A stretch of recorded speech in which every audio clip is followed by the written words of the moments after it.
It started with something so small that no one noticed, at least not right away. Tom, a retired school principal in Ohio, had always been full of life. Even in his late 70s, he greeted each morning with a cup of coffee, a crossword puzzle, and a smile that could lift the whole room. But over the course of one quiet year, little things began to shift. His favorite jeans no longer fit the same. He passed on Sunday dinners, and his once lively conversations slowly turned into short, quiet nods.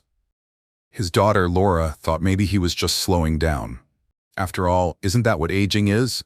But one afternoon, as she helped him up the porch steps, he looked at her and whispered, "I'm just tired, honey. Tired in a way I've never felt before."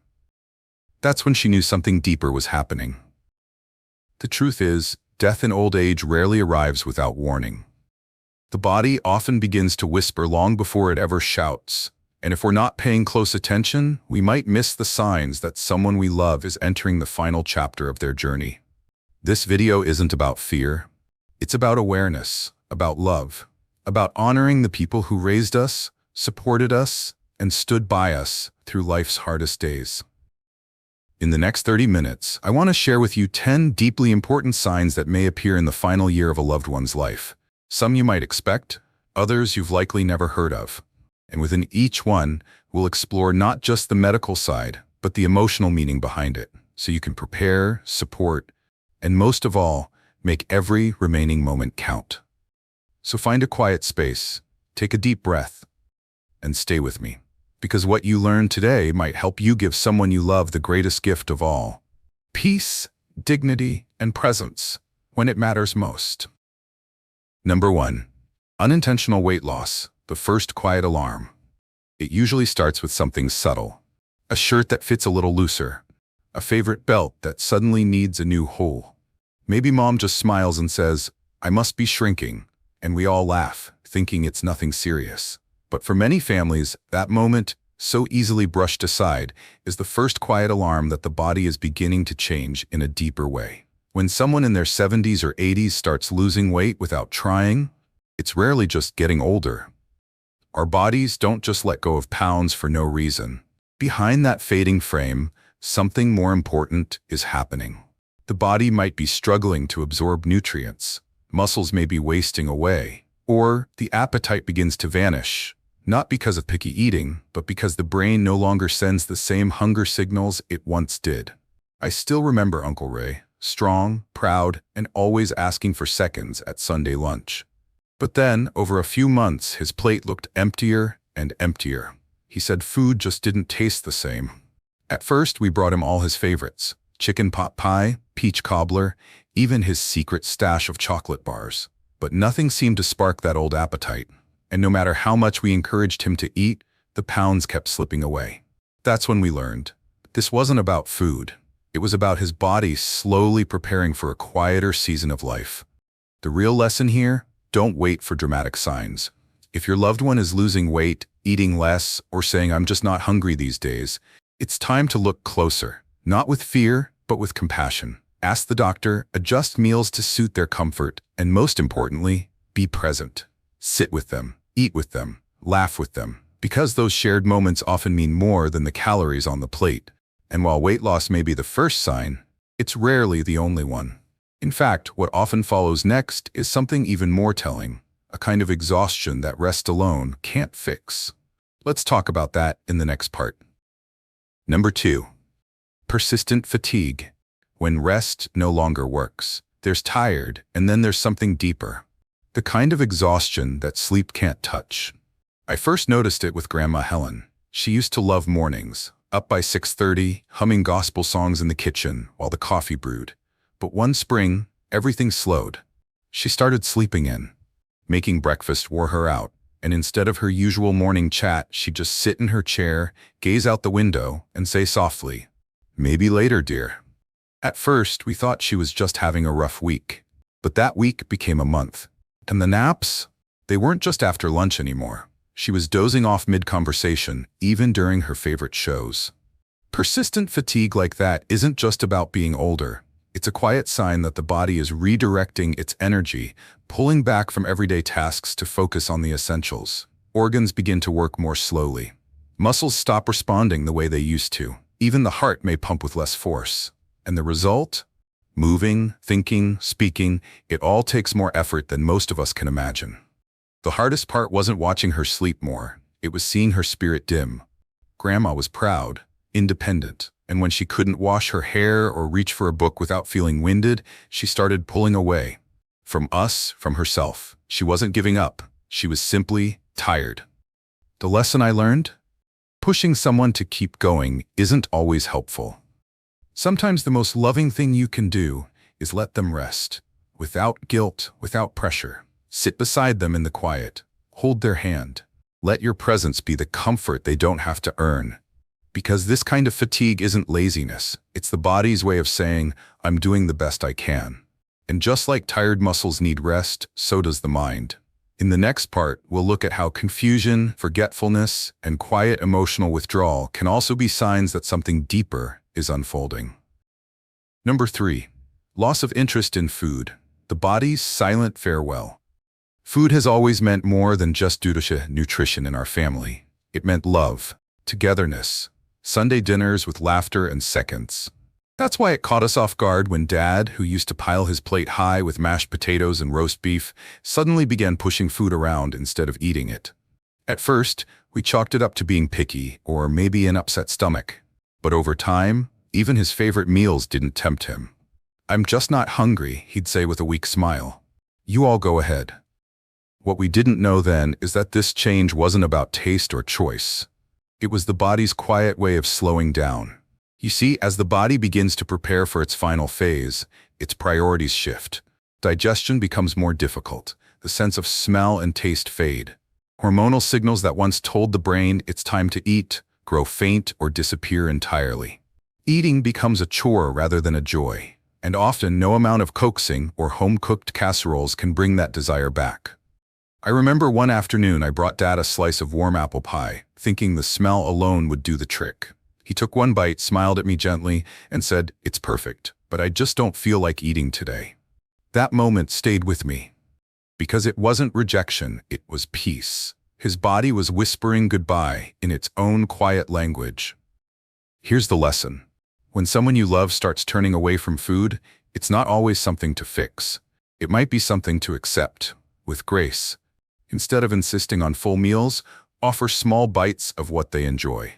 Prioritize comfort over calories, and above all, sit with them, because even if the appetite fades, the warmth of your presence never will. And while food may lose its appeal, you might start noticing something else. Moments of confusion, lost words, or quiet detachment from the world around them. Let's talk about that next. Number 4. Increasing cognitive fog, when the mind begins to drift. It started with little things. Grandpa Joe began calling the microwave the TV, and one day he asked me what year it was. I smiled and gently corrected him, thinking maybe he was just tired that morning. But then it happened again, and again. There was a moment that broke my heart a little. We were flipping through an old photo album, and when he got to a picture of Grandma on their wedding day, he paused and whispered, "She looks so familiar." That's when I knew something was shifting. As the body begins to decline, so does the brain. It needs just as much oxygen and blood flow as the heart or lungs, and when those supplies weaken, so does memory, clarity, and awareness. This isn't your typical senior moment or forgetting where the keys are. It's deeper, more disorienting. Loved ones may forget names, lose track of time, or get confused even in familiar surroundings. Some days they may seem completely clear, chatty, alert, even cheerful. Other days they drift into silence or get agitated for no clear reason. This kind of mental fading isn't always constant. It ebbs and flows, like the tide pulling away a little more each time. And it's not just memory. Many people near the end begin withdrawing emotionally too. Grandpa, who once told stories for hours, began spending more time just staring out the window. Not sad, not angry, just quiet, like he was slowly turning inward, one thought at a time. The lesson I learned? Don't take it personally. This isn't something they're choosing. It's something happening to them. And the most loving thing we can do is meet them where they are. Speak softly, sit close. Even if they forget your name, they can still feel your love. And while the mind may begin to drift, the body also starts sending signals that it's more vulnerable than before, more open to illness and slower to heal. We'll explore that next. Number 5. Emotional withdrawal, when the heart speaks less. For most of my life, Nana was the heartbeat of our family. She remembered every birthday, sent handwritten cards in flowery cursive, and always asked how we really were, no matter how busy the world got. But about a year before she passed, something in her began to quiet. She stopped calling on Sundays. The Christmas decorations stayed in their box. And when we visited, instead of asking about school or teasing Dad about his haircut, she just sat with her hands folded, softly smiling but distant. Almost like she was in the room and not. At first we worried she was upset, maybe even depressed. But her doctor explained something I'll never forget. Sometimes near the end, people stop engaging, not because they're sad, but because they're turning inward. You see, as the body slows down, the mind and heart often follow. Talking takes energy. Socializing becomes overwhelming. And even things they once loved, like family dinners or their favorite TV shows, can feel like too much. This emotional withdrawal isn't about giving up. It's not rejection. It's reflection. A quiet process of letting go. Some days Nana would still light up, especially when the little ones came to visit. But most of the time, she preferred soft music, a warm blanket, and silence. That used to scare me. I thought we were losing her too soon. But now I see, it was her way of finding peace, one gentle breath at a time. The lesson? Don't try to pull them back into our world. Step into theirs, sit beside them, bring them calm, not questions. Let them lead, even if they say nothing at all. Because when words fade, presence becomes everything. And just as their emotional walls gently come down, their physical defenses begin to weaken too. Infections come more often. Healing takes longer. Let's talk about what that means next. Number 6. Frequent infections and delayed healing. There was a time when a little scratch on Grandpa's arm would heal in just a few days. He was always out in the garden, pruning roses, trimming the hedges, and cuts were part of the job. But one spring, I noticed that a tiny scrape from a bramble bush stayed red and swollen for over 2 weeks. Then came the cough that lingered. Then a low-grade fever that didn't go away. At first, it felt like one small thing after another. But looking back, it was the beginning of a pattern. Frequent infections, slow healing, and a body that couldn't quite bounce back the way it used to. As we grow older, the immune system naturally weakens. But in the final stages of life, this decline becomes more pronounced. The body begins to shift its energy from defense and repair towards simply keeping vital functions going. That means wounds take longer to heal. Colds last longer. And minor infections like a UTI or chest congestion can suddenly feel like major setbacks. Sometimes the signs aren't obvious. There may not be a high fever or a loud cough. Instead, your loved one might just seem off, more tired than usual, more confused, less hungry. That's because their body isn't reacting to illness the way it once did. It's quieter, more fragile. I remember Mom getting a tiny pressure sore on her lower back after staying in bed for a few days. We caught it early, but it still took weeks of careful care to keep it from getting worse. It made me realize how something so small can become so serious when the body's defenses are down. Here's the lesson. Prevention becomes more important than ever. Gentle repositioning, clean bedding, staying hydrated, and keeping the skin moisturized, these little things go a long way. And if infections do come, it's not always about fighting hard with strong meds. Sometimes comfort matters more than cure. And as the body begins to struggle with the outside world, you may also notice it turning inward in another way, through the breath.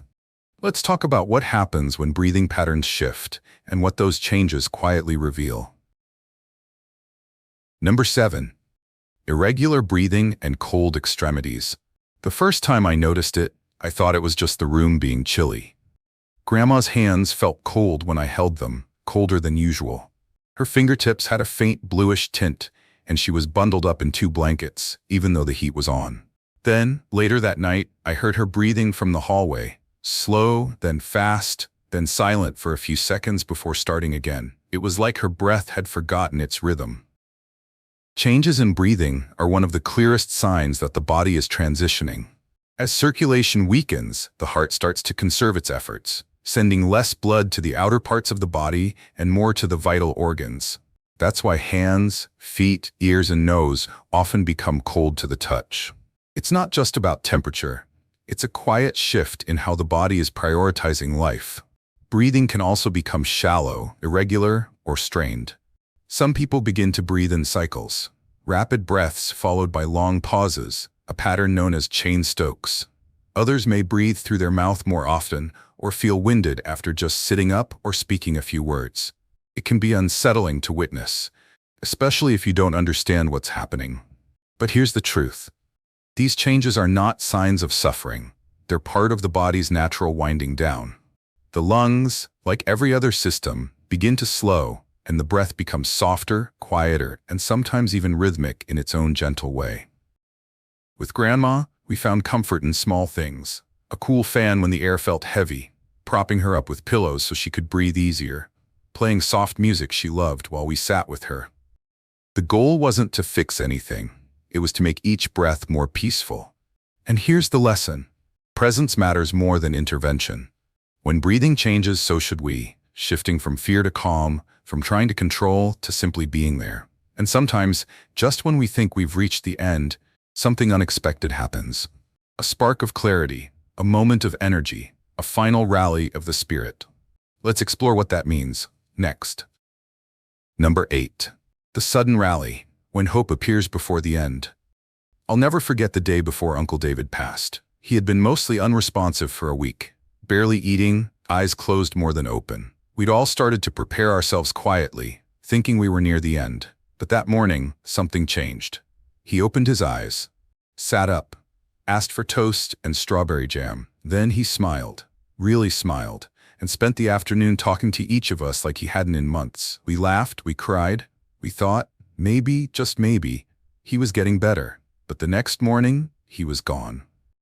This moment is something many families experience, and it's known as the final rally. It's a brief period, sometimes lasting hours, sometimes a day or two, where a person suddenly seems more alert, more engaged, even joyful.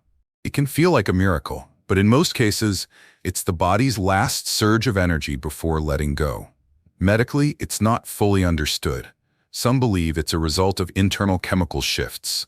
Others see it as something spiritual, one last gift from the soul before it's goodbye. Whatever the reason, it's real and it's powerful. Here's the hard part. It's easy to misread the rally as recovery. Families might start planning for longer care again, talking about physical therapy or new medications.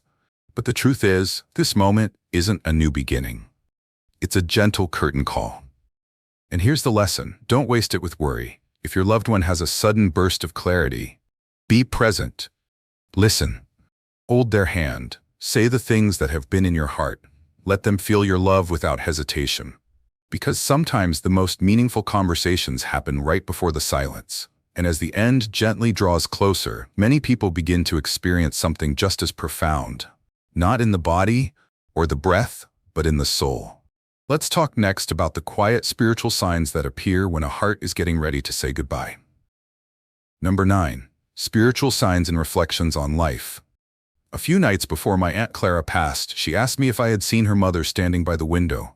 I looked over, of course saw no one, and gently said, "No, I didn't, Auntie." But she just smiled and whispered, "She said I'll be okay." It was quiet, peaceful, almost like she wasn't afraid anymore. Near the end of life, many people begin to experience something that doesn't quite fit into a medical chart. They may talk to loved ones who've passed, see vivid dreams, or speak of going home, even if they're already in their own bedroom. Some begin sorting through old letters, organizing photo albums, or giving away keepsakes with a kind of sacred intention.